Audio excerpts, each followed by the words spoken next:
ano dyan, Game Foul Expos and Festival.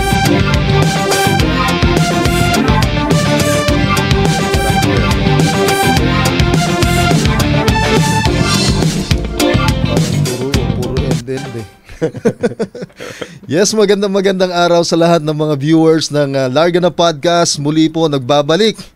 At ito po ang episode 25 kung saan ang title ng episode na to ay ang The Business of Game Foul Expos and Festival. Ayan, magandang topic dito po sa Larga na. Lahat ng aspeto ng game foul industry dinidiscuss natin kasi karamihan pag-uusapan lang tungkol sa breeding, tungkol sa pagkondisyon. Dito iba-ibang aspeto eh. Nung nakaraan pinag-usapan natin ang the business of shipping, game foul shipping naman domestically. Ngayon, iba naman ito. Pero related pa rin. Basta tungkol sa mundo natin, sa sport natin. So pakilala na natin ang ating very special guest for episode 25.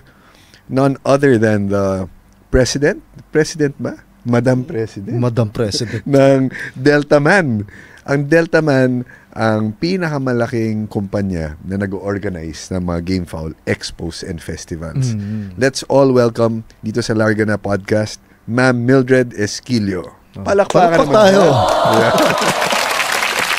Ma'am, bati ka muna na. Siyempre, magandang araw sa inyong lahat, lalong-lalo na sa viewer ng ating Larga na Podcast. And ako'y natutuwa na kasama ko ngayon ang dalawang magandang lalaki. So, inspired akong makipag-chikahan sa kanila tungkol sa ating beloved game foul industry. Yan, beloved Yes. Bakit beloved, ma'am?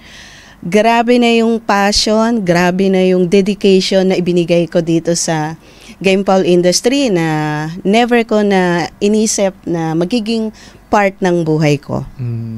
Parang kinasal na yata si ma'am dito sa industriya natin. Talagang mahal na mahal mo. Ganon, ma'am. Ganon ang... Yes. Hanggang hindi pa natutupad yung talagang gusto kong mangyari sa game foul industry na makilala siya bilang isang sektor na nagbibigay ng ekonomiya at kabuhayan sa ating mga Pilipino. Siguro hindi titigil yung deep passion sa aking pagkatao.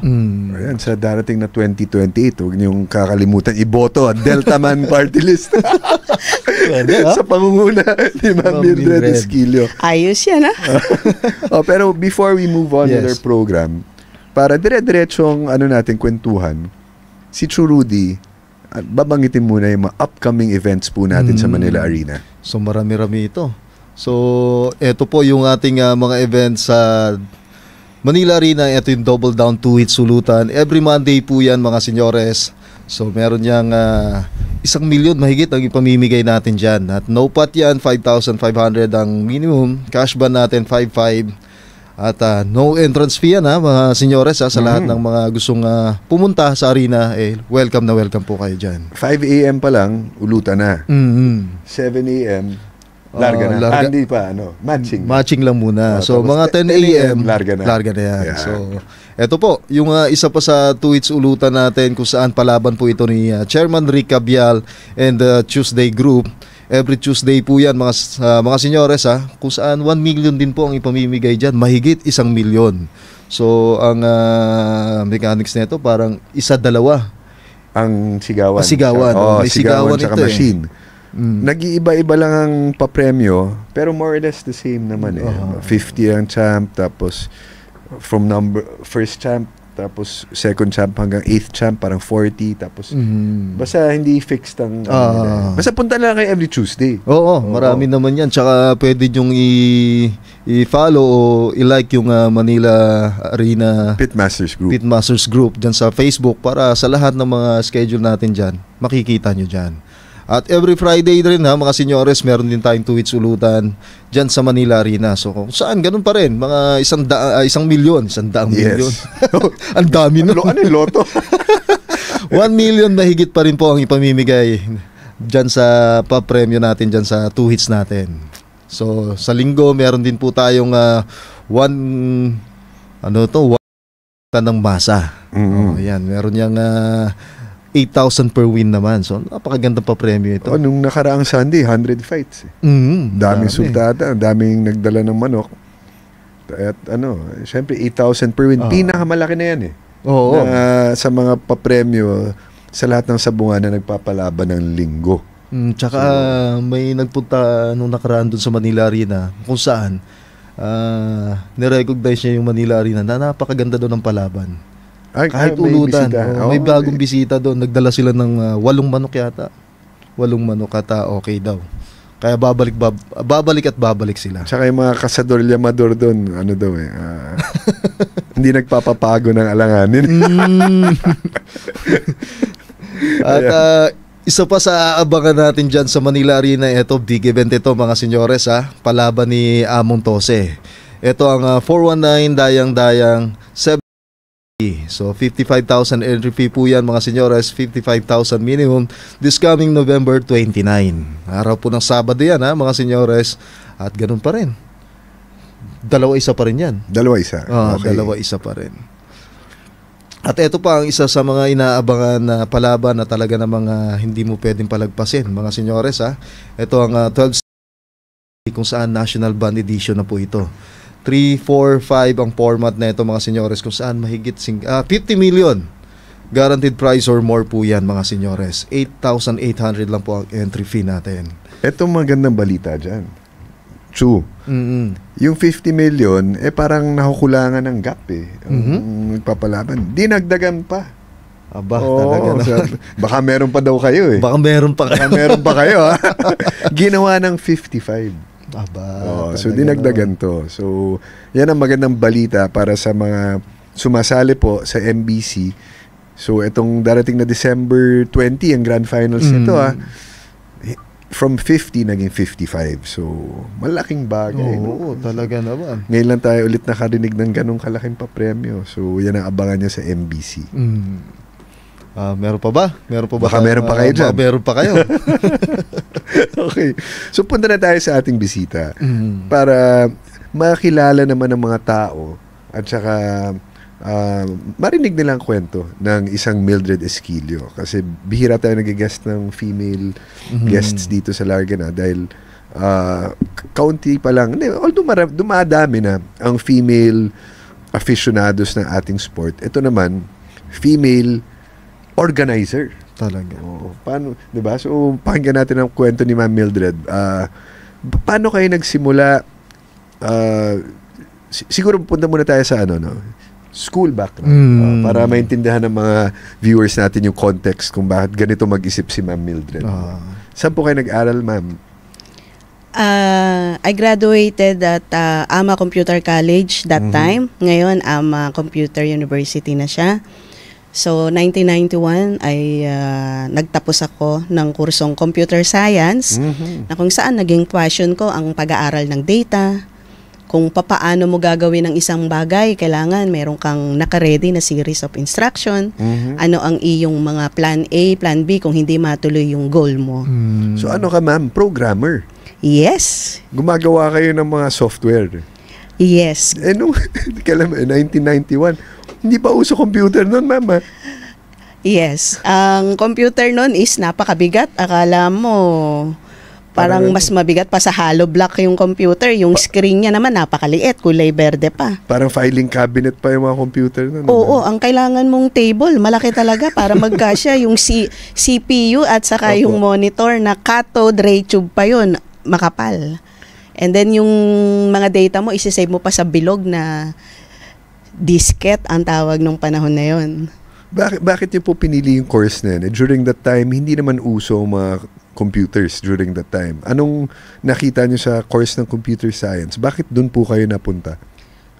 Mahilig talaga akong mag-analyze ng isang bagay, isang pangyayari, mga data. So naisip ko baka in the future yung data mining or yung data science is makakatulong para sa akin pagbi-business, ganun din sa kabuhayan. So True, information ng pag-store ng information, pag-analyze ng data, pag tingin sa mga numero, kung ano ibig sabihin ng mga numero. Kasi ang mga numero, ma'am, nagsasalita yan mag-isa eh, di ba? Yes, they speak for themselves, eh, di ba? So, yun ang expertise mo, ma'am. Yes. Okay. At sabi niya, balang araw daw, baka makatulong sa buhay niya. Sa buhay. Paano nakatulong, ma'am, sa buhay niyo tong background ninyo, educational background po ninyo? Nag-start kasi yung journey ko sa event management in 1991. So, pinagsasabay ko noon ang computer programmer at yung pag-analyze sa mga events na maliliit. So, 1991, more than 3 decades na yun ngayon kung titingnan natin.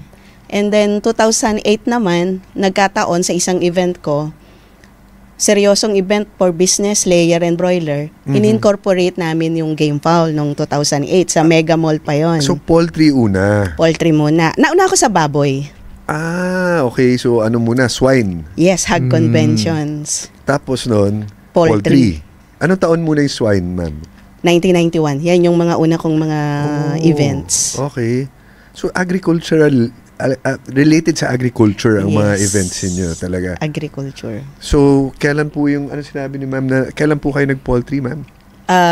Poultry, 2000 pa lang meron ng egg show. Okay. But then, 2008, nung na-incorporate yung Poultry Show and Game Fowl Congress. Yan yung unang-unang show ng Game Fowl, kung sa memory ko, 2008 sa SM Mega Mall. SM Mega Mall. Sino yung mga nun, ma'am? Mga notable members ng Game Fowl industry na sumali nun, yung first ever na ano? Actually, partnership yan with Cargill eh. So, hindi ko... Purina, no, ma'am? Yes, Purina pa siya before. So, sila yung, that time, sila yung malakas sa merkado. So, sila yung nag-convince sa grupo namin na itry namin. And first time kong makita ang Game Fowl industry that time. Yung size ni Mega Mall, SM Mega Trade Hall is, siguro yung buong hall niya is hindi siya comparable sa isang hall ni SMX. Pero that time, grabe na yung nakita kong enthusiasm sa mga bisita. Sa auction, doon ako unang nakarinig ng nagbibid ng 100,000 sa isang manok na hindi ko pa ma-explain sa sarili ko that time. So, sikat na sikat ang auction that time. So, as time, nag-evolve na rin. Ngayon, hindi na magandang mag-auction sa mga shows. Balikan natin yung kwento nyo ng 100,000 na manok. Bilang isang baguhan, no? Baguhan sa industriya ng Game Fowl, anong pakiramdam nyo nun na bakit binibili ang isang piraso manok na 100,000? Na-explain nyo ba sa sarili nyo yun or na-justify nyo yun? Sa totoo lang, bilang isang nanay, ang pagkakakilala ko sa manok is kinakain, iniihaw. So, naging misteryoso sa akin yung anong meron doon. So, pinipilit ko siyang unawain. Sa totoo lang, hindi natapos. Siguro nga, mayroon tamang panahon para maunawaan ko yung 100,000 worth na manok na yon. And true enough, 2010, sumunod yon ng pag-expose ko naman sa isang event. Nung panahon na yon, yung bakbakan at saka World Slasher Cup, yan yung naririnig ko. So, 2010, yung unang exposure ko pagharap sa mga brand, sa mga sponsors. So, sabi ko, bakit gumagastos to ng ganito mga kalalaki? Willing. And parang buntot ng buntot sa mga breeders. Anong meron dito sa mga ito? Hindi ko pa naiintindihan noon ng mechanics or dynamics ng Game Fowl. So, 2010, nagbasa ako ng mga magazine. And then, meron pa palang kasunod. 2013, unang ginawa yung isang event. Nag-start kami sa maliit. Yan na yung Fiestag. Saan po yan, ma'am? Ang unang edition, SMX na yan. SMX na yon, isang hall. Anong year ulit, ma'am? 2013. 2013, okay. And then, sinundan pa siya ng 2017, yung International Game Fowl Festival, inentras na sa akin. After 3 years ng edition niya sa ibang event manager, binigay sa akin with my full or freedom na kung ano yung gusto kong gawin. And doon na nag-start talaga yung pagkakita ko sa Game Fowl industry. Doon ko nakita yung mga challenges na hindi biro. Kasi unang-una, the gameful industry is male-dominated, Kumbaga, para sa isang babae na katulad ko, at the same time, during that time, yung negative implications ng game foul. Iba nung time na yon. Parang pati ako, nilulook down nung wala sa industriya natin. During that time, ma'am, would you say na hindi pa mainstream ang game foul? Parang medyo underground ang dating. Underground. Negative ang tingin. Parang hindi gambling ang tingin nila. Hindi maganda impression sa tao. Yes. Unlike now, no? Unlike now. Talagang, napaka-open Kumbaga, recognized na ng society, no, ma'am? Would you agree with that? Yes. And during that time, yung isang challenge nga, dahil male-dominated, and sino ako para pansinin ng matitigas ang ulong mga brands na nagyayabangan, and then sino ako para pansinin ng mga breeders na ordinary na woman. But then, nung sa pag-aaral ko nga, base sa data, ano ang kailangan ba ng mga breeders? Ano ang kailangan ba ng mga brands or ng mga feed manufacturers? So, pinagsama-sama ko yun. At the same time, ano ba ang kailangan para yung mga visitors na magbabayad ng entrance fee ay hindi ma-disappoint paglabas nila ng expo or ng hall. So, pinag-combine ko yun, parang isang platform na mamimit ni feed manufacturer ang ROI nila, and then si breeder naman is makikilala sila, mai-inspire sila, magdadagdag pa sila ng kanilang mga inaalagaan. Makita nila ano yung future after nitong event na ito. And syempre, yung mga bumili naman ng entrance ticket, kailangan meron silang maiuuwi. Kailangan may ROI din sila. Yes. Kailangan may ROI din. Dahil nagbayad ka entrance. Yes. Anong may take away mo?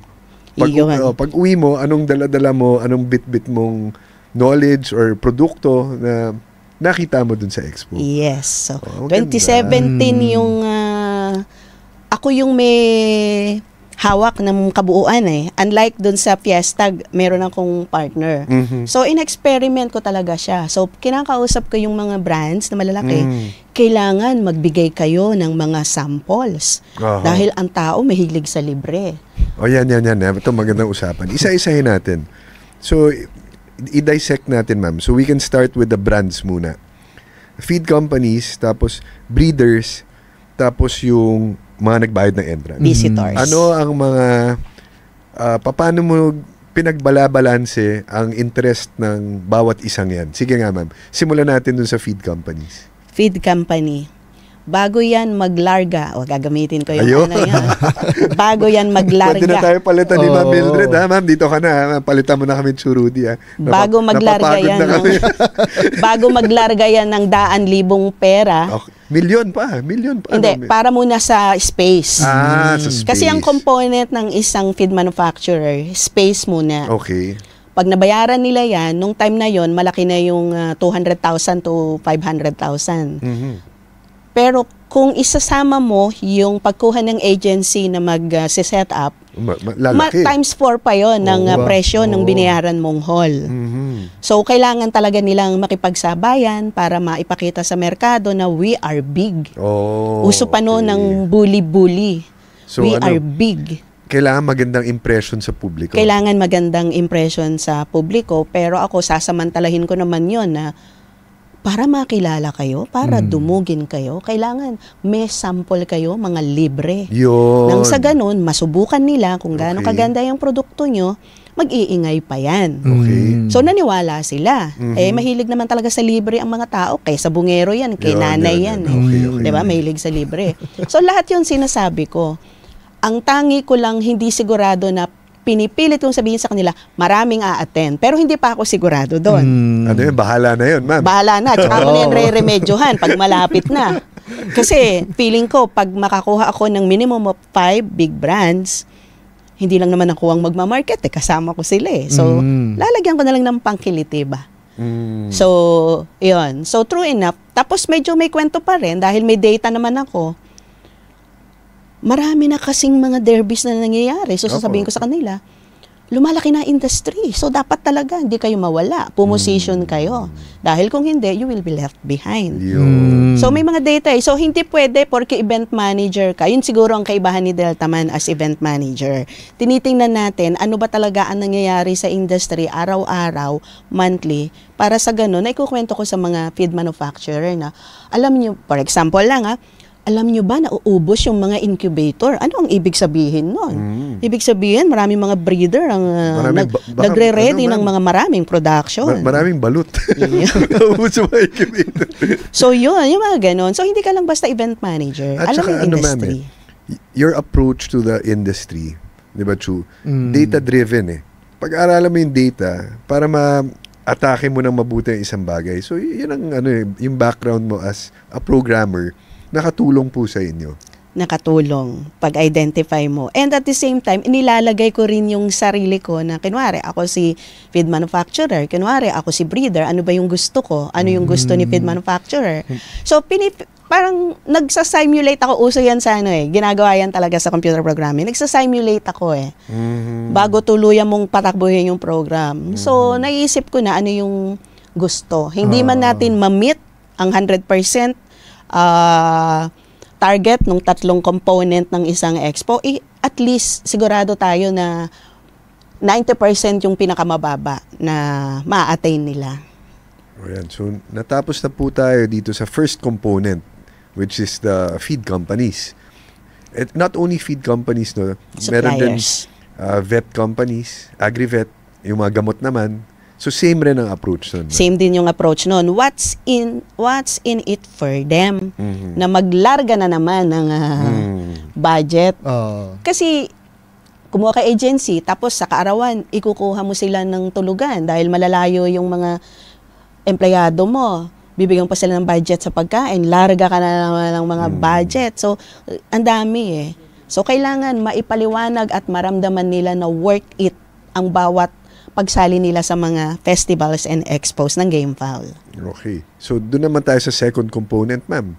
Yung mga breeders naman na nagdadala ng GameFowl at manok naman ang binebenta. Ano ang approach naman sa kanila to entice them to para sumali? Para magdala ng manok. Kasi hindi makukumpleto yung Expo Festival kung walang sila. Walang breeder. Oo, kasi walang nokma. Diba? Nung una kasi, dahil inaaral ko pa yan, nagtitake ako ng risk na hindi, sumasali sila nang hindi pa sila fully paid. So parang, with that, parang binigyan mo sila ng assurance na hindi kami iiwanan nito.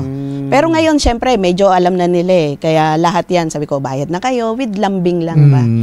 So para totally sumali sila, nandoon yung trust sa akin na, huwag kayong mag-alala, tutulungan ko kayo. So, hindi lang matatapos sa pagpirma nila ng kontrata, pagbayad ng deposit. Alam nila, mararamdaman nila na nandun kami.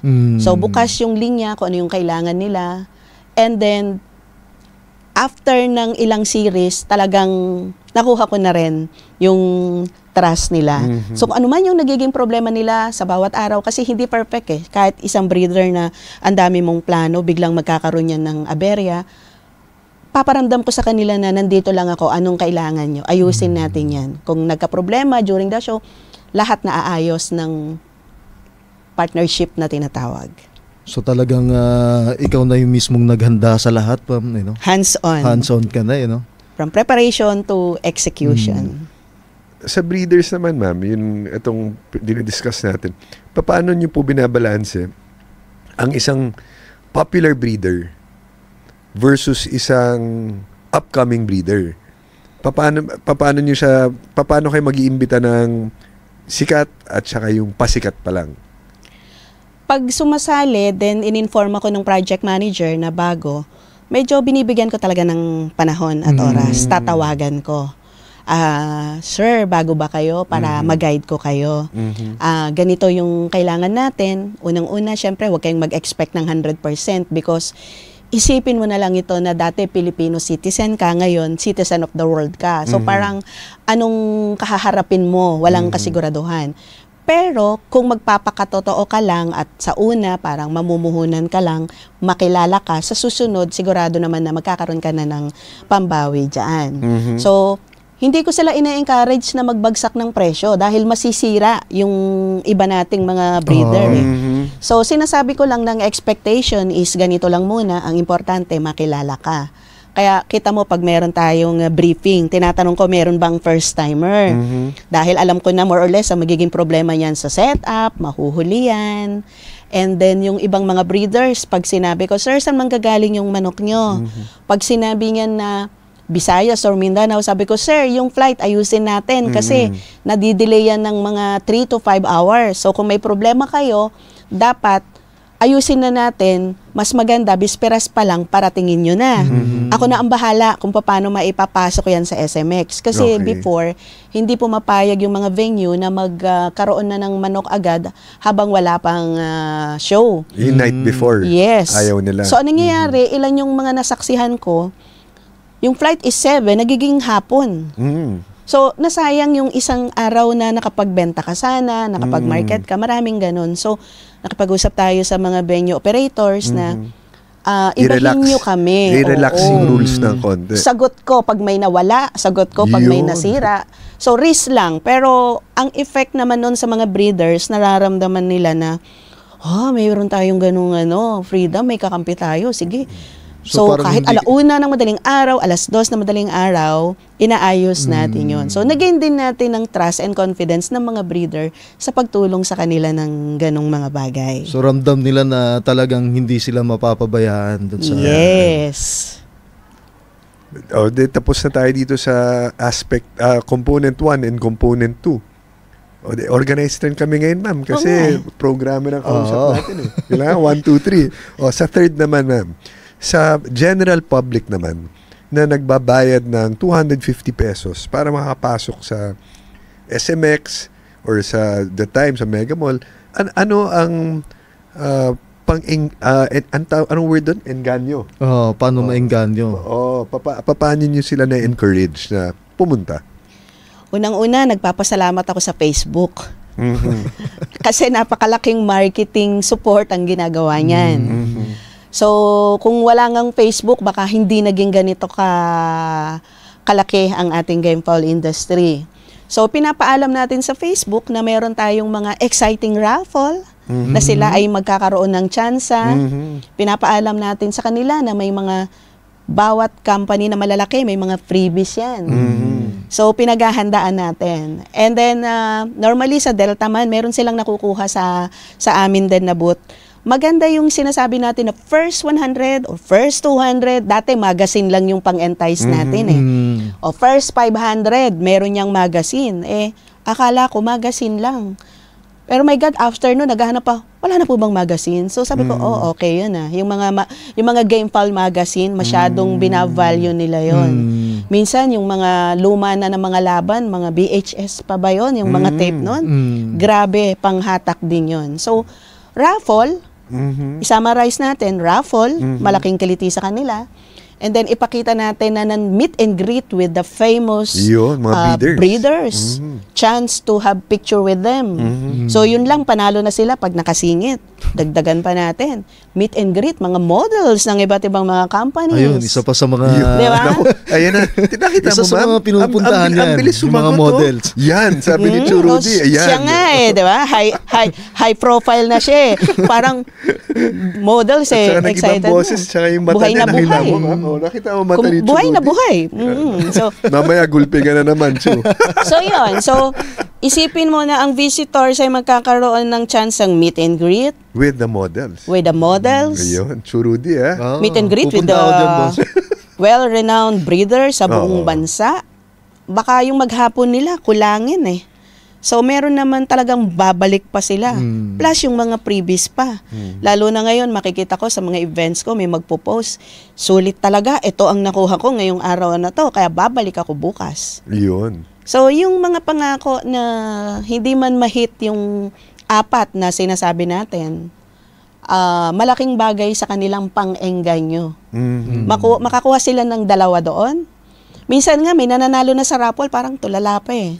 Dahil di niya ina-expect, nanalo siya ng manok ng ganitong kilalang breeder. Tapos, ilalagay pa natin sa isang stage na meron siyang picture with that. So, malaking bagay yun sa kanila. Sa isang breeder na naman nagbigay, malaking bagay din sa kanila yon. Kasi nakatulong sila eh. Yes, nakatulong sila. Masang sabungero. Yes. Yun. Kumbaga win-win situation din. Two birds with one stone. Yes. So, yun. Paano natin maengganyo? Yun na yun. Maraming paraan, maraming tsansa. At saka hindi lang naman po sa pang-eengganyo. It is actually giving back, no? Yes. Giving back to yung buong community natin, buong industriya. So, give back sa feed companies, inaasikaso yung tinutulungan, give back rin sa breeders by featuring their game fowl, and give back to the general public by means of promos and other freebies. Totoo yan. So, yun ang mga natin. Mga ilalarga natin sa Philippine Breeder Festival na may dagdag pa. Before we go to the PBF, ano muna tayo, ma'am? Kwento mo naman itong when you were starting, no? Nagsimula kayo, sabi niyo po, sa Fiestag. Kwento niyo sa amin yung pagsisimula niyo tsaka yung journey niyo during the time. When was this? 2013 ang unang Fiestag. Sige po, kwento niyo po. Ibang-iba ang ambience that time. So, sabihin na natin yung mga companies ay may kanya-kanyang ere na bitbet. So, lahat nagmamagalingan. Sobrang ingay sa isang show. Ang sakit sa ulo. Pataasan ng Sabay-sabay. Isipin mo yung volume ng mga speaker niyan. Siguro palakasan, papansin lahat, kumbaga. Hindi pa... Yes. Iba pa ang iba pa ang industriya. Sige po. Naglalabanan. Sobrang sakit sa ulo pag papasok ka na ingay, walang magbigayan. Tapos, lagi ka pang masasabihan, may paborito naman kasi kayo. So, hindi ko na alam kung saan ako pupunta. Tama. So, ganito lang gagawin ko. Sabi ko, hindi ko naman pinapapatay yung sounds. Pero isipin nyo na lang na kung lahat kayo mag-tone down, makaka-business tayo. Kasi kung lahat tayo maingay, paano ma-expect na magbenta ka, ikaw mismo, kung ganyan kaingay? It's not only that eh. Hindi yung pagbebenta. Yung mga tao, lalayas eh. Kasi ang sakit sa ulo nun. Parang naguguluhan din sila eh. Iba-ibang tugtog, tas palakasan ng volume, ang sakit sa ulo nun. Di ba kung ako, nagbayad ako ng 250, uwi na lang ako.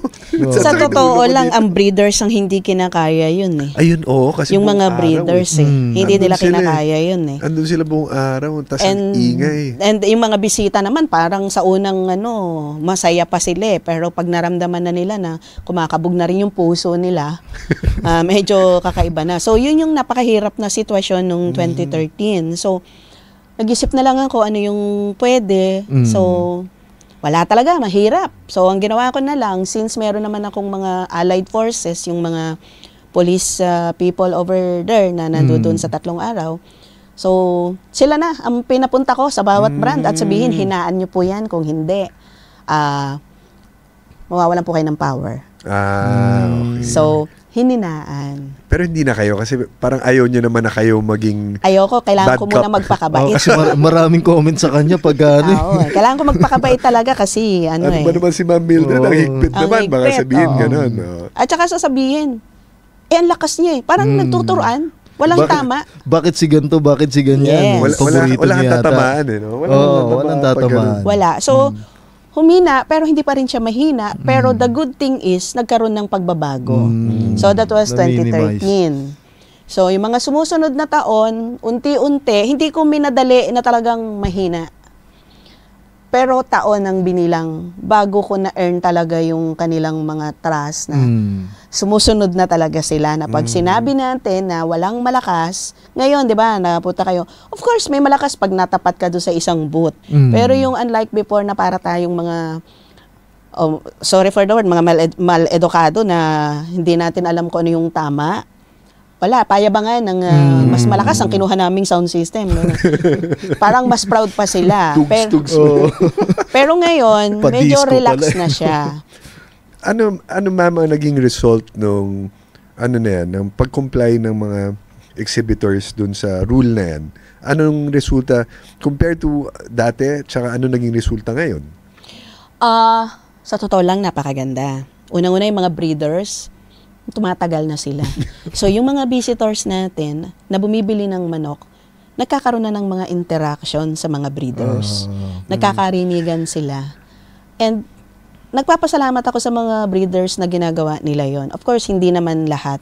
Yung pagbibigay nila ng oras sa mga nagtatanong na mga nag-uumpisa pa lamang, napakalaking bagay no, na i-inspire sila. So, nadadagdagan yung mga aalagaan nila. So, sa nakikita ko rin sa mga exhibit booths, kung sino yung may mga breeders na nandoon, natutuwa talaga yung mga visitors, lalo na yung bumibili. And sila rin yung mga palaging maraming tao sa palibot ng booths nila. Kasi nandun yung breeder eh. Iba yung nakakausap ng buyer, yung gumawa ng manok eh. Yes. Diba? So pag kwento nung breeder, anong mating niya dyan, paano niya anong krinos niya dyan. Yes. Pag naririnig ng buyer, buhay na buhay ang spirit niya. Na-educate sila, na-inform sila. Tsaka alam nila yung pedigree at history nung binibinil nilang game fowl. Na narinig nila mismo dun sa gumawa. Nag-breed. Tsaka napakalaking bagay talaga kasi isa sa mga pinupuntahan din dyan, yung makita nila yung mga idols nila. Yes. Yung makakapagpa-picture, no? Picture lang sa kwentuhan. Laking bagay. Hindi mo na makakalimutan eh. Diba? Kung nagsisimula. Diba? Lalo na ngayon, yung mga 2024, 2025, na iba na rin eh. Dati, pag may pangalan ka, sigurado ka makakabenta ng marami. Pero ngayon, kung kahit may pangalan ka, tapos wala ka naman doon, naiiba eh. Nakikita ko eh. Naapektuhan pagka wala mismo yung breeder eh. So the presence of the breeder is very, very important. Yes. Okay. So, mapunta naman tayo, ma'am, nakwento niyo yung unang-unang Fiestag. Yung unang, ang tawag, sabi ko, unang-unang, yan. IGF. Ano naman ang storya nun, ma'am? Unang-unang IGF is 2017. Grabe rin yan. Grabe yung term ko nga. Is para akong nagtatumbling-tumbling dyan eh. Kasi, una, galing sa 3 edition na hindi naging maganda, hirap na hirap ako. Nandoon yung laging sinasabi ng mga kalaban ko na, kay Thunderbird yan, huwag tayong sumali dyan. Sandali, ma'am. Binanggit nyo 3 times na nung hindi pa kayo ang humahawak. Yes. So yung IGF nagkaroon ng unang 3 prior to 2017 edition. Prior to yung Delta Man pumasok. Yes. Yun, kwento niyo sa amin kung anong inabot ninyong problema pala during that time. Oo. Yung IGF kasi, ang inabutan ko ng kwento dyan, is sinasabi nila na kay Thunderbird lang yan. Na mayabang si Thunderbird, gustong mag-solo, kaya gumawa ng sarili niya. So, nung in-entrust sa akin with the 100% authority, it takes me 3 years, more than 3 years to 4 years bago ko nakuha yung loob ng iba. And alam ko until now, ang dami pa rin hindi naniniwala. Kasi merong forces na kalaban ko na kasabay ng event na pinipilit sabihin na hindi yan kay Mildred. Of course, nababrand ako na paborito si Thunderbird. Kaya lang siya, kahit sa PBF, mapapansin mo, malaki yung sponsorship nila. Sa IGF, malaki talaga yung sponsorship nila dahil hindi sila sumasali dun sa isang event. Yes. Kaya lang nag-umpisa at naging successful yung paggawa ng kwento na kay Thunderbird yan. So, sa bawat pupuntahan ko na supplier, nahihirapan ako. But then naisip ko, i-rebrand na lang siya. Total, hindi ko makuha lahat eh. So, haluan natin. Haluan natin ng pigeons, haluan natin ng pets. So, after nung 2020, di almost 4 editions na ako, 2017, 2018, yun, parang sleepless nights lagi yun eh. Parang hindi mo alam. Pero yung grupo ng Team Escolin, kahit minsan hindi ako iniwan yan, kaya sobrang lapit sa puso ko yan eh. Kahit yung mother company nila, although there was a time na sumasali din sila na pinakita ko sa kanila na kung anong gusto nyo, ibibigay ko. So, para maramdaman nila na hindi one-sided yung IGF. Pero since nakatatlo na, sabi ko mukhang mahihirapan pa rin because of the outside forces na patuloy na naninira. Sabi ko, samahan ko na lang ng ibang species. So, pigeons and exotic. Nag-start ako ng 2020. Nag-pandemic tayo, humirap, di ba? Paano mo ibabalik? Yan ang pinakamasakit sa akin Nawala tayo 2020 during ma'am, mga ECQ. Kailan ang nun, ma'am, ang IGF? February. Before. Kasi March 1 month before, and during the edition ko pa nung 2020, pumutok pa si Taal. So parang alam mo ba yun? Sabi ko, ano pa bang isusunod yung ibigay sa akin?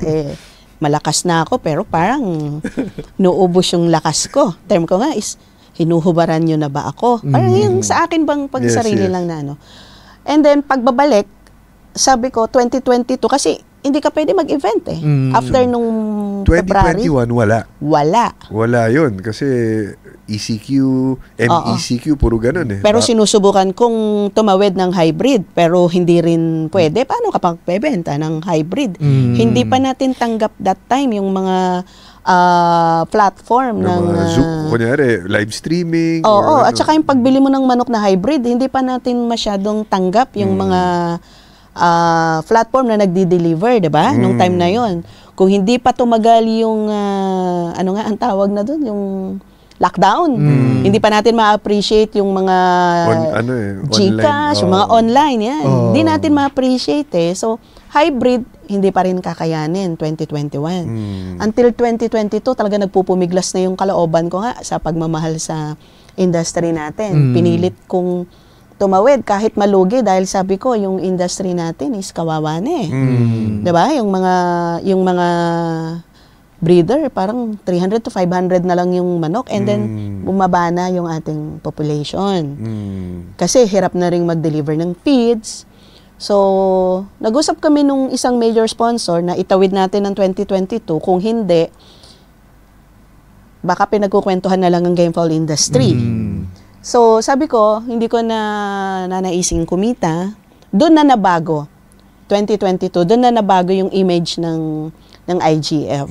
So, ginawa namin sa World Trade, January dapat yon. From SMX, nag-World Trade naman kayo? Yes. Okay. Because ang daming restriction pa noon ni SMX. So, World Trade naman nangako na magluluwag. Nag-Omicron pa. Sabi ko nga ng January 2022. Kailan po ba yung nun? Feb, no? Ginawa ko siyang January last week. Yung 2022? Yes. Yun nga, 2020. Yun yung pumutok ng January yung sa Makati na bar, something like that, na si Omicron nagkalat doon. Tapos, ni-lockdown. Nag-lockdown. So sabi ko, World Trade, paano ba to? Hindi pwede ituloy. Sasabihin, super spreader tayo. Sabi ko, lipat na lang natin ang last week ng February. Doon ako nagulat na ina-expect ko ganitong tao lamang. Sabi ko kasi talaga sa sarili ko, ituloy ko to kahit di ako kikitain para lang mag-spark ang gamefowl industry. Mag-start. Kasi kung hindi, next year na So, grabe yung tao na nagpunta. 2022? Yes. So, imaginein mo yon, kalalabas lang yata ng bakuna nun or Grabe yung pumunta sa World Trade Center. And since may pets ako, pati bata.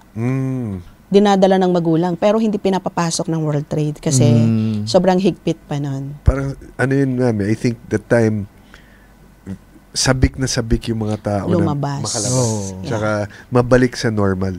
No? Kasi ilang taon ding nag-lockdown kasi talaga. Ilang taon. On and off di ba? On and off, lockdown dito, lockdown doon, ganyan. Tapos 2022, medyo maluwag na. Medyo maluwag pero wala pa rin masyadong lumalabas. Yun ang unang-unang exhibit na ginawa.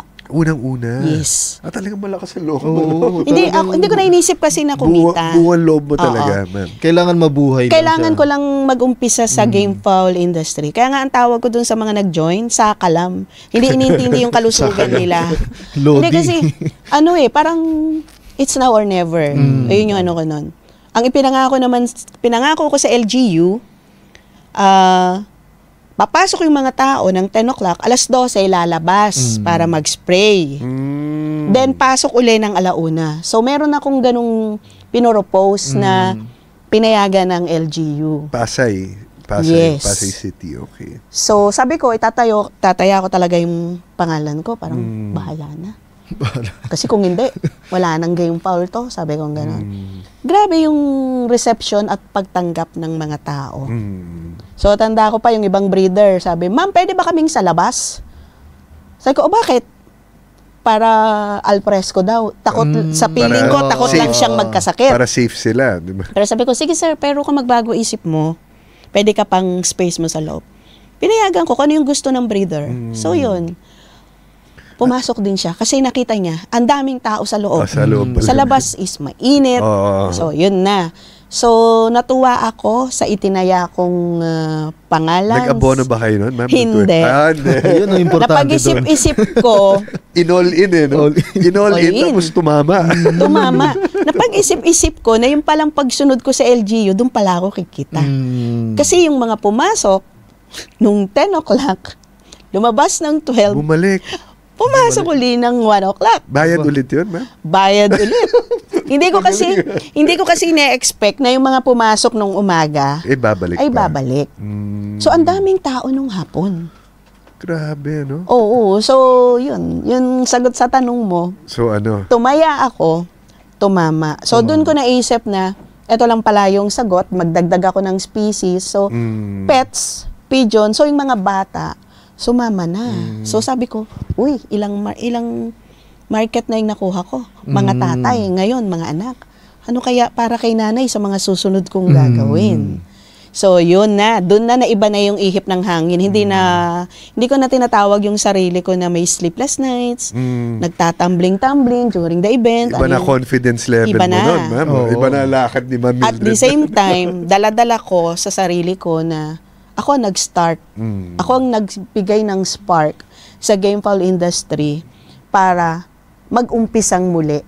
Yes. So, yun. Taas balikat naman. Taas balikat yun. Kasi sa dami ng restriction nung araw na lockdown, nagawa ng paraan, eto pa kayong wala ng restriction. Tsaka yung para sumugal ka, na itaya mo na lahat para lang matuloy yung event, hindi mo man lang alam kung mag-aabono ka. Ako hindi ko kayang gawin yun. Hindi lang yun okay lang malugi nun Ang masakit lang sa akin, paano kung yung mga tao ko na dinala dito, pag uwi ay may sakit. Yun mismo. So yun yung masakit sa akin. Yun talaga yung sabi ko na, Lord, tatanggapin ko lahat ang malugi, pero wag sanang magkakasakit yung mga tao ko at saka yung mga exhibitors na tumaya. Yun ang importante. So nag-text naman ako sa kanila after 5 days kasi di ba noon uso daw na after 3 days ka magmamanifest sa'yo. Sabi ko, kumusta ka? Okay daw. Yung isa, nagburakay ka, nagkatama. So, lusot ako doon. Nagburakay siya. So, hindi galing dun sa hindi galing sa akin. So, yun na. So, yun ang hindi ko malilimutan talaga sa gamefowl, yung pagtaya at pag-take ng risk. Dahil kung hindi, 2022, anong year ngayon? 2025.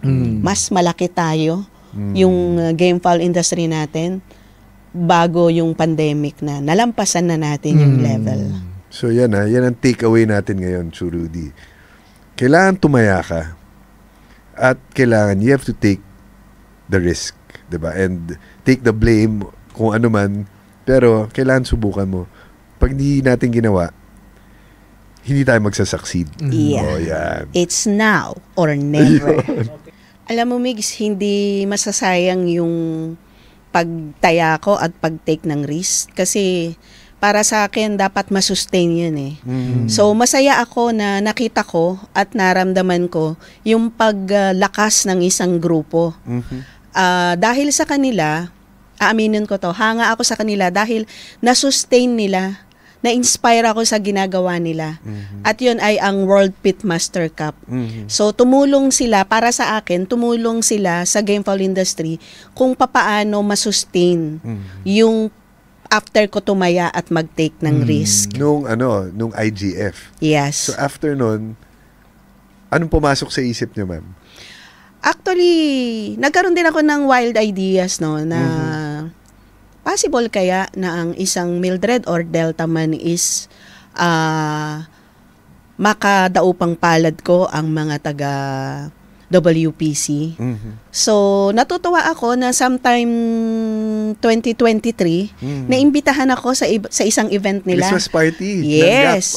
That was through the help of PTM Paolo Malbar. Actually, hanggang ngayon, binabanggit ko sa kanya yun eh.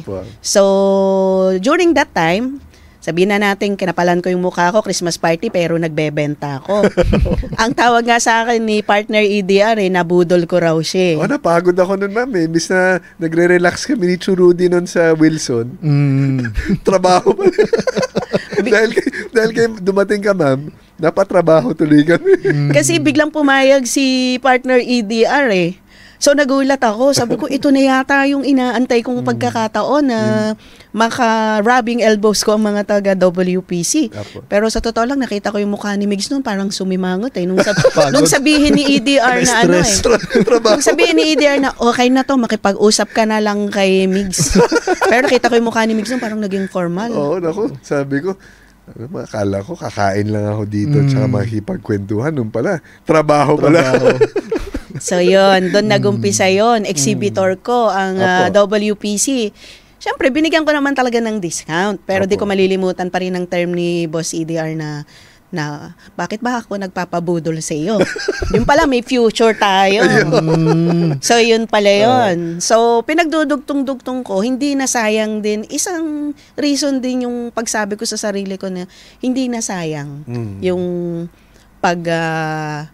taya at pag-take ng risk dahil may tumulong na sustain and naipasok ko rin sila sa IGF for 2 years. Sila yung parang aking naging guest of honors. So, palagay ko nakatulong din yun sa sa event ko na hindi pa man tayo nag-merging or di pa man tayo nagsasanib pwersa. Nagkaroon ako ng 29,000 guests Parang kayo yung lucky charm ko And then, ayan na nga, may tumawag sa akin. Isang simpleng tawag. Ito na yung kinukwento ko na yung pagsasanib Oh, yeah. Okay. So, nagtanong lang sa akin kung magkano daw ang bayad sa akin pag ma-manage ng event. Siyempre, halogen na yung para sa akin. Hindi lang bumbilya yun So, sabi ko, Umilaw na. Umilaw sa gilid. Sabi ko, peso sign ng umilaw o hindi dollar sign? Ano muna Basta halogen lang. Imagine mo kung gaano kaliwanag yun, di ba? LED na sabi mo, LED na siya. Wala na. Sabi ko, siguro mas maganda mag-meeting tayo para mapaliwanag ko. So, hindi ako sumagot ng magkano sabi ko, mag-meeting tayo kasi meron akong naisip na mas maganda. Pero sasagutin ko pa rin kung yung tanong kung magkano. Pero sa meeting na. Actual na. Gusto niya in person na. Nag-set ako ng meeting. Matagal pa. Pero sabi nating Webes yata or something. Pero Saturday, tawag, ma'am, Monday na lang yata or Tuesday. Sabi ko, magandang blessings to So yun, nag-ano na ako. So yung halogen na yun, LED na talaga yung umilaw na sila. So nag-ready ako doon. Naka-high beam na. Naka-park light na So yun pa rin ang aking impression kay Migs na parang nainis sa akin yata, naging formal. Pero sabi ko, tingnan ko to sa iyo, offer kong gano'n.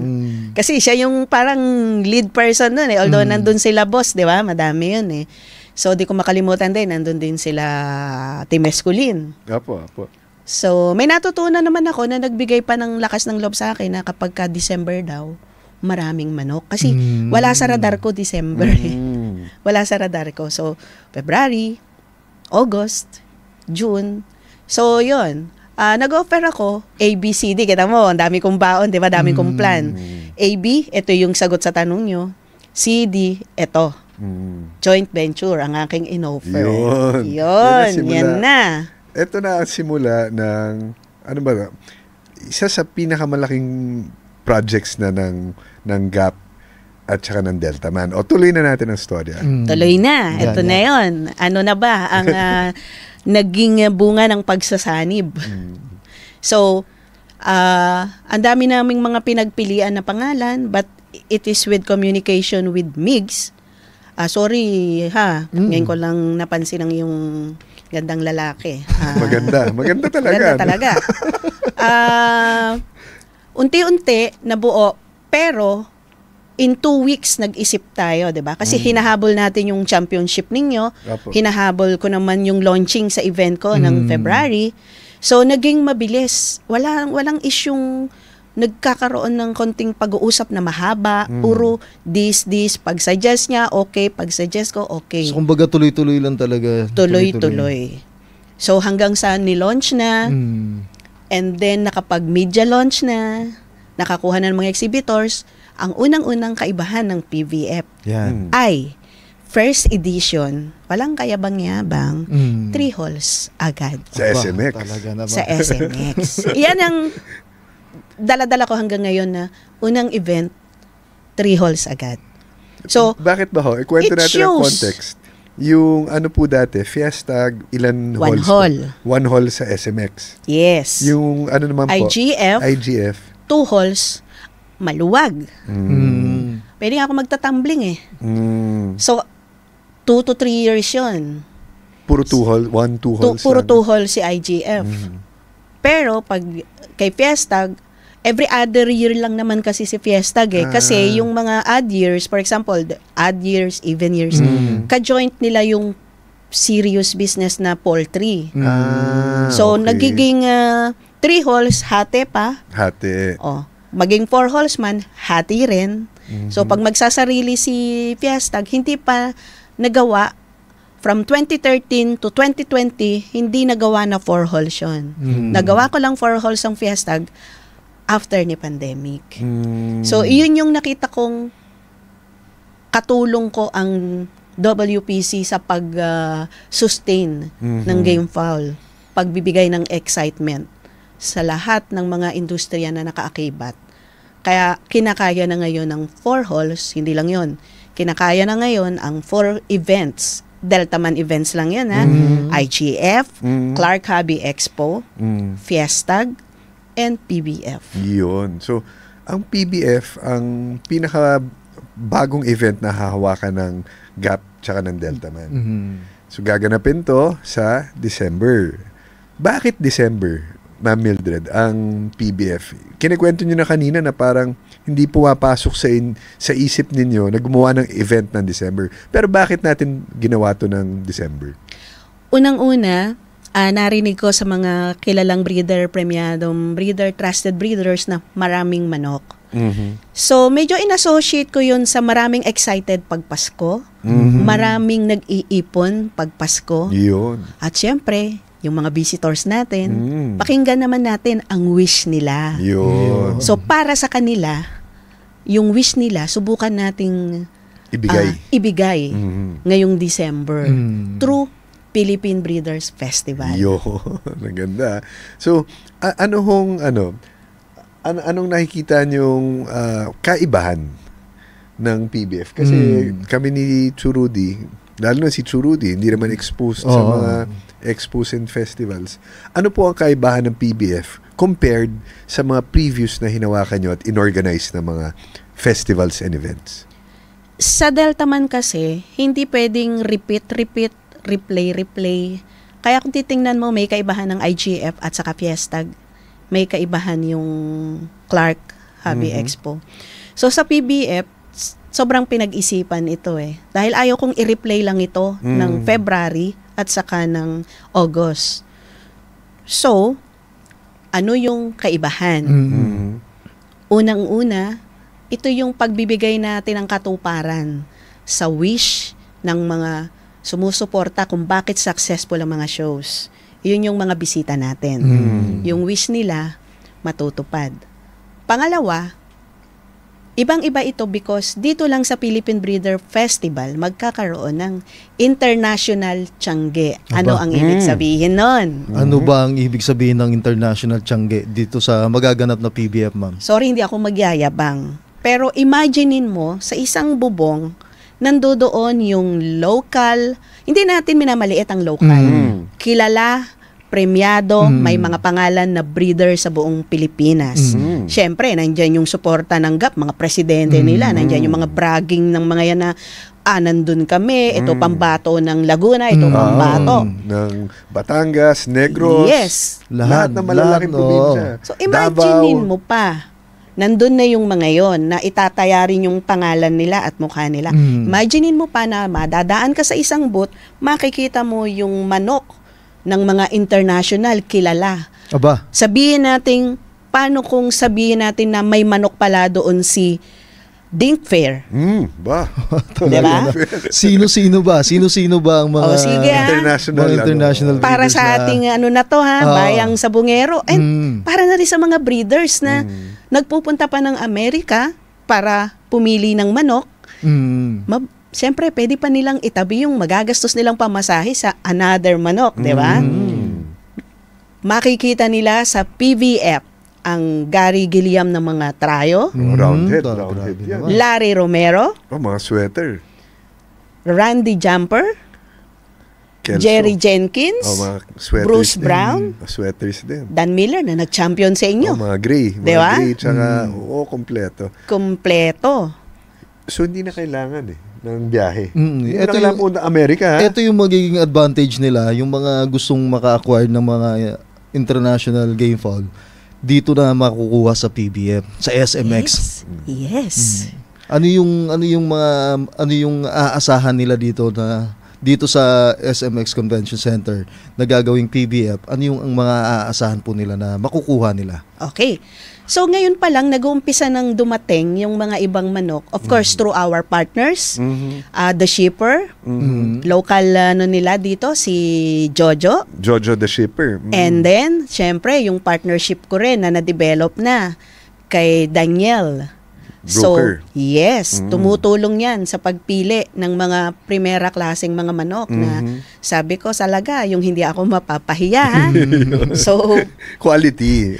Quality. So, tip ko lang sa inyo, pwede na kayong makipag-usap sa kanila. Kung sa tingin ninyo, baka maubusan kayo kasi sabihin na nating minimum of 40 to 50 lang siya. So, unahan nito. Unahan na lang yan. So, ngayon pala, makipag-usap na kayo. Labas na ako doon. Pero sinisigurado ko walang scam. Sa tamang tao kayo tumawag. Yun ang pinaka-importante doon. Walang scam. So, dalawa na ang distinct ng Philippine Breeder Festival, di ba? So, number one, una po ang PBF nag-December. Yes. Pangalawa, una na may international Tiangge.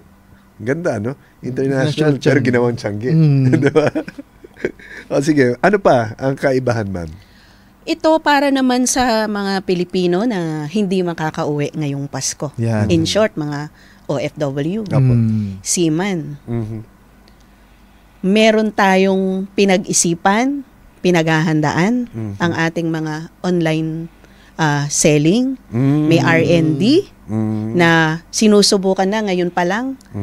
So, imaginein mo yung isang OFW, nag-ipon, may wish, pero kailangan niyang i-honor yung kontrata niya sa trabaho. Hindi siya makakauwi ng Pilipinas. Hindi siya makakauwi. Ano sa tingin mo? Kung may pera siya, hindi siya makakauwi. Ano sa tingin mo pwedeng mangyari kung may online akong sinasabi na makikita lang sa PBF? Ang gagawin niya, panigurado, isa lang sa mga pinakagagawin niya, add to cart na lang sa online. Yun! Diba? Add to cart. Pay Yes. now. Then deliver na agad. Nakikiuso ka na naman. Add to cart. So, yun. Pangatlo na yun, ano?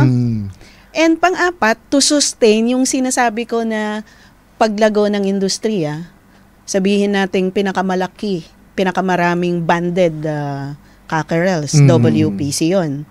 Plus, hindi naman ako masyadong magyayabang, may track record lang kasi ako.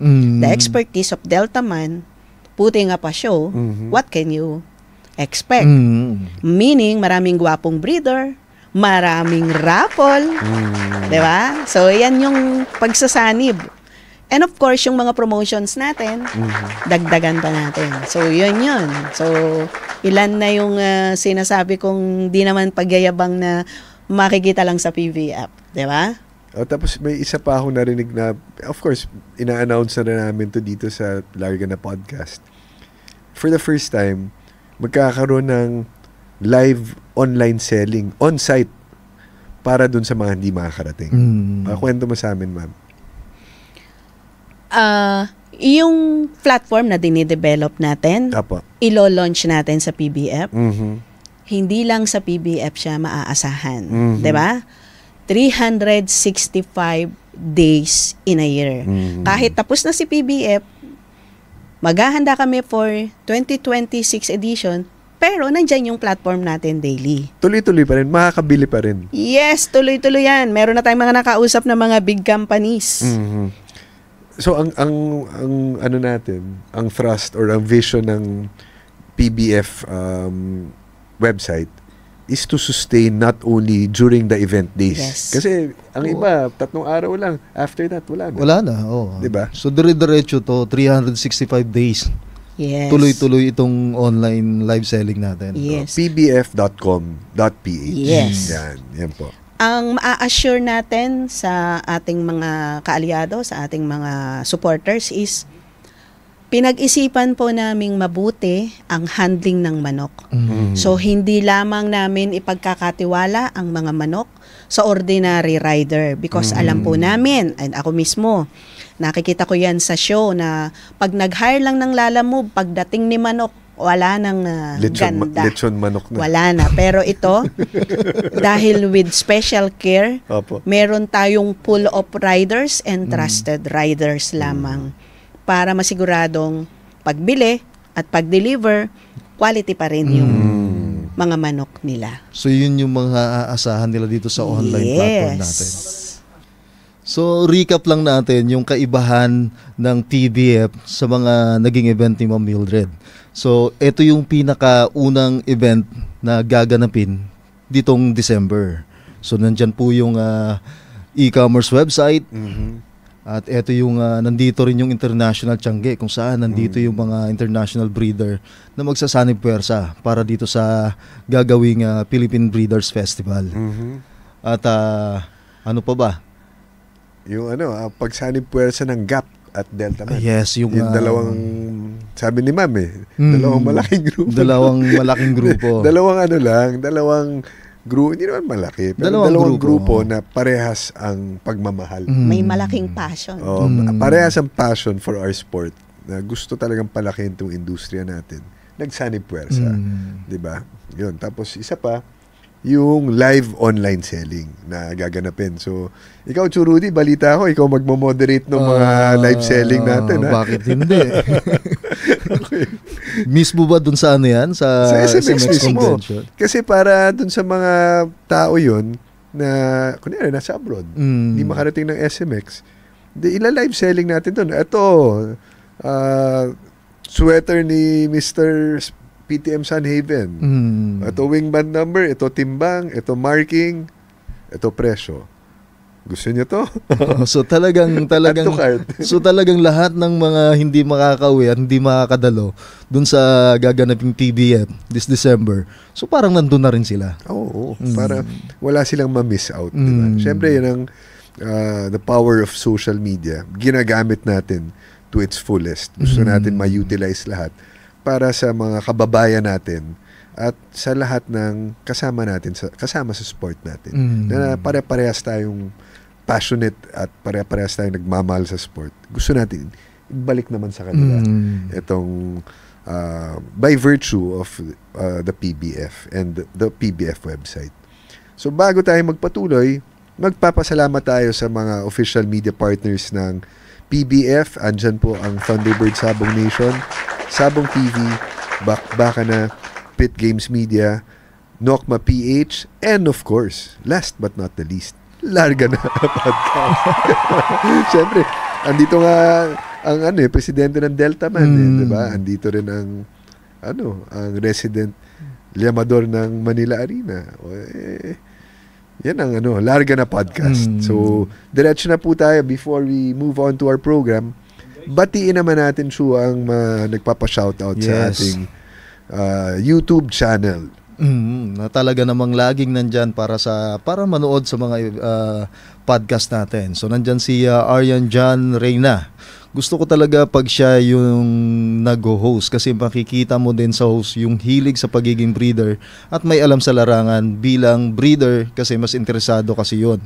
Iba lalo na yung mga baguhan pa lang sa larangan na may maiintindihan sa larangan at naiintindihan nila ng husto kung ano ba talaga ang pagiging isang breeder at sistema sa larangan.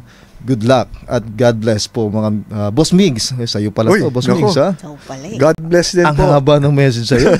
Sir Arian, maraming salamat po for the kind words. Kami naman po dito sa Larga na patuloy na magsiservisyo sa inyo. Basta andyan lang kayo. Diba? Ato naman, next shout out. Next time naman, Boss Tonyo next time naman, Boss Tonyo Romulo. Yan, Mika Game Farm. Si Boss Tonyo. Subukan po natin yung mga nire-request naman po ninyo. Kino-contact po namin. Pag available sila, walang problema sa amin. Yun. At ito, galing kay Michael Asianas.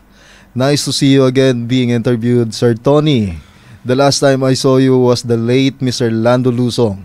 And you also mentioned my whites. That's why he also visited me here in Cagayan for an interview in one of his episodes in Chicken Talk. It's nice to know that his whites are still winning until now. My best regards, sir. Ayan, thank you, Sir Michael. Si Sir Michael, si Doc Michael, ang source ni Tony Lasala ng mga whites niya. So siya mismo nag-comment. So maraming salamat po, Doc. At ito, kaninto kay Da Canopy Air Residence Makati. So lately ko lang na-realize na si Mr. Tony Lasala pala siya. Dahil nung early 2000 sa dami kong nabiling pirated DVD sa mga parang hirap basahin sa mga Muslim doon. Dyan sa Timog pirated DVD na mga laban. Oo, kasi marami talaga yan dati taga Timog Avenue QC siya na laging nasa front row ng Araneta. As in kada DVD andun siya sa harap ng Araneta. Sabi ko noon, sino kaya itong matandang ito? Laging nasa larangan ng sport natin dyan sa Araneta. Siya pala yan, hanggang ngayon nasa sports natin. Talagang hindi mo maano si Sir Tony na 50 years eh. Oo. Imagine, di ba? Tsaka bihira siya dito sa mga social media natin eh. Oo. 50 years in the sport, still going strong. At may suki tayo, si Ma'am Amelia Salinas. Always watching your TV program podcast. Maraming salamat po, ma'am. Salamat sa pagtsatsaga sa amin. At nandiyan din si Gerald Banaag. Ayun, during the first edition of WPC, I see how good the roosters of Mr. Nestor Bendibil. Fan naman ni Sir Nestor. Thank you, Sir Gerald. Ito. Si Ma'am Amelia ulit. Boss, morning. Wala ba si Osang de la Cruz for feature? Rodney from Manila City, always watching your video. Ma'am Osang, sige po. Lahat ng inyong suggestions, susubukan. Palagi naman pong susubukan. Salamat at interview si Mang Nestor. Kabayan ko po yan. Galing kay JD. Si Sir JD. Salamat po. Salamat po sa mga comments. At ito, ang ating sponsor na tubig galing sa Purified Water. Pilipinas Purified Water. So, andito po yung mga contact number sa mga gustong order. Ayun, 0998-963-9303. Galing pa to ng Mount Banahaw, Quezon. Kaya talaga lalakas ka dito sa tubig natin. At saka, ikaw na. Siyempre, at pasalamatan din natin ang sponsor natin, ang Ihaw Express Grill and Car Wash. Ayan, dyan lang sa 50 Amang Rodriguez Avenue, Santolan, Pasig. Sa tapat lang po yan ng South Supermarket. Okay, maraming salamat Pupunta po sa inyo. ako dyan, boss. Kailan? Baka mamaya. Sige. Pwede. Punta ka lang ng punta. Sponsor mo yan. Okay, so kasama ko si Jello dyan. Okay. Bago tayo before we end the episode, parting words and words of wisdom from someone na sumugal, nag-take ng risk at nagtagumpay sa larangan ng ating industriya. So, Ma'am Mildred? Sa pagkakataong ito, gusto kong imbitahan kayong lahat para sa kakaibang experience ng Expo Punta po kayo sa Philippine Breeders Festival, December 19, 20, and 21. And ibibigay po namin sa inyo talaga ang kakaibang experience. Kakaibang festival. Pinapangako po namin yan. Mula sa dalawang grupo na grabe ang passion sa game fowl industry, from GAP and Deltaman. Magkita-kita po tayo. Yan. So, yun ang takeaways natin for this episode. Yun talaga hindi ko makakalimutan. Yung, you have to take the risk para to succeed. No, ma'am? Yes. Kailangan, itaya mo na. Kasama mo na yung taya mo na pati kapitbahay mo, no? Todo mo na. Actually, nangyayari yan. Hindi lang noon, maski ngayon sa bawat buhay ng bawat Pilipino.